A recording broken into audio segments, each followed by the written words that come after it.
નવચેતના idea video જન્મથી 3 વર્ષના બાળકોના માતાઓ માટે। દરેક લીડર માતાને પ્યાર ભર્યો નમસ્કાર। કેમ છો તમે બધા? ગયા અઠવાડિયે આઈડિયા વિડીયોમાં આપેલ જાણકારી તમે સમજ્યા હશો તથા બતાવેલ રમતો બાળકોને કરાવી હશે।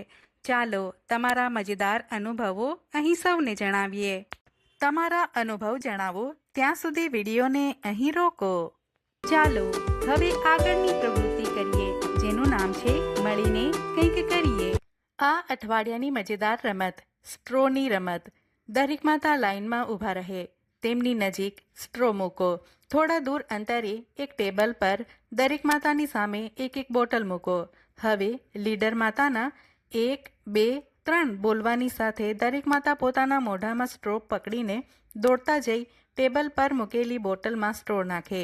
નક્કી કરેલા સમયમાં જે માતા સૌથી વધારે સ્ટ્રો નાખશે તે જીતી જશે। જરૂર જણાય ત્યાં માતાઓની મદદ કરો। ચાલો રમત શરૂ કરીએ।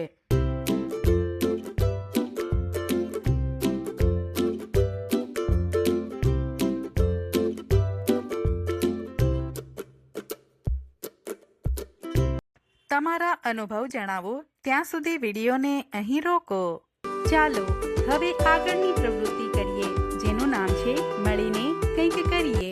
બહારનો ખોરાક ખાવો સ્વાસ્થ્ય માટે સારું નથી। બહારનો ખોરાક ખાવાથી ઝાડા અથવા પાચન તંત્રમાં ચેપ, સ્થૂળતા, હૃદયરોગ, ડાયાબિટીસ વગેરે જેવી ઘણી સમસ્યાઓ થઈ શકે છે। ચાલો આ વિડીયો દ્વારા સમજીએ। બાળકોને નિયમિતપણે એવો ખોરાક આપવો જોઈએ જેમાં કેલરી, આયરન, કેલ્શિયમ, વિટામિન્સ અને મિનરલ્સ વધુ હોય। જેમ કે બાળકોને કેલરી માટે દૂધ આપવું જોઈએ અને અનાજયુક્ત ખોરાક પણ આપવો જોઈએ। દાળ, કઠોળ, અંકુરિત અનાજ, કોબીજ અને બ્રોકોલીમાં આયરનના સ્ત્રોત સારા પ્રમાણમાં હોય છે। કોબીજ, બ્રોકોલી, લીલા શાકભાજી, સોયા વગેરેમાં પણ કેલ્શિયમ હોય છે। વિટામિન્સ અને આયરન માટે બાળકોને લીલા પાંદડાવાળા શાકભાજી અને તાજા ફળો મોટી માત્રામાં આપવા જોઈએ। આ જાણકારી સમજીએ ત્યાં સુધી વિડીયોને અહીં રોકો। આ જાણકારીનો ફાયદો તમને કેવી રીતે થઈ શકે છે દરેક માતા વારાફરતી જણાવે। ચાલો હવે આગળની પ્રવૃત્તિ કરીએ જેનું નામ છે ઘરે જઈને બાળકોને કરાવો।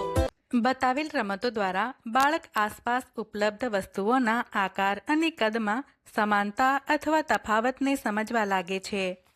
બાળકને ચમચી બતાવો, પછી બીજી ચમચી બતાવો। બંને ચમચી સરખી કે સમાન કદની છે તે જણાવો। બાળકને એકની ઉપર એક વાડકી અથવા વાસણ મૂકીને બાળકને ટાવર બનાવી બતાવો। બાળકને ટાવર બનાવવા માટે પ્રેરિત કરો। બાળકની સામે ચમચી, નાની પ્લેટ, બાઉલ મૂકો। બાળકને કોઈ એક વાસણ બતાવી તેના જેવું દેખાતું બીજું વાસણ બતાવવા કહો।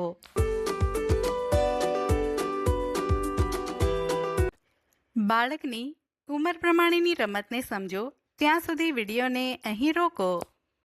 આશા છે તમે તમારા બાળકના ઉંમર પ્રમાણે કઈ રમત રમવાની છે તે સમજી ગયા હશો।